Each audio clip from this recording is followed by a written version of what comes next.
time to go over your vocabulary from this week so that you are ready to take your weekly test over on the McGraw-Hill app. So let's just jump right in and get started. The first word is the word tide. Tide. Now, when we're talking about the tide, we're talking about the rise and the fall of the water level near the shore. And if you look at the pictures, this is low tide. See, the water is clear out there. The water level is low. This is high tide. The water comes further up near the on the beach. So it is best to look for shells during low tide because you can go out there where the water was and washed in shells and pick them up. So tide is the rise and the fall of the water level near the shore. The second word is animals, and I think you probably already know what animals are. Animals are living things that can move about freely other than humans. And the pictures above are some endangered animals. We need to protect animals that are endangered animals. The next word is bury, to put in the earth so as to hide. She decided to bury her treasure chest, to bury. So, in our story, we talked about the squirrel that would bury his nuts so that he could go back and get them later so he'd have something to eat. And that's a pretty smart thing to do. We said squirreling something away means to put it away for later. But to bury means to put in the earth so as to hide it. So if you bury something, you're putting it down in the earth or down in the dirt to hide it. All right.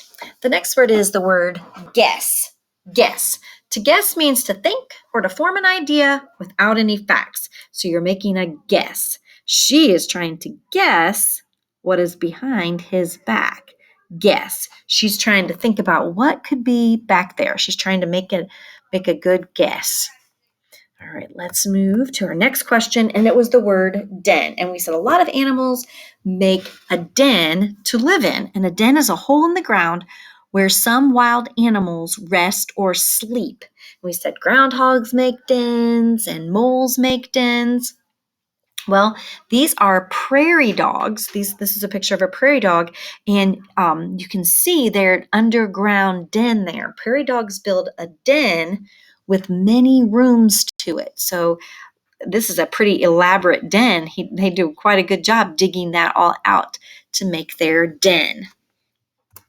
The next word is water, and you probably already know what water is. Water is that which falls as rain. It forms lakes and rivers and is needed by all living things. And we've talked about that before, that all living things need water to live. All right, water. Your next word is shell. And shell is a hard outer covering. And we talked about the shell that was on the snail. This shell is on our turtle. The turtle is hiding in his shell. And he does that for protection. And that's what those shells are for. It's to protect the animal. All right. The last one is actually two words, and that's in numbers. In numbers means to be grouped together as in a school of fish or a flock of birds. Fish swim in numbers to protect themselves from predators. So they don't swim alone, they swim in numbers, in a group. All right. Well, I think you're ready since we've reviewed that vocabulary, to head on over to the McGraw-Hill app and take your weekly test.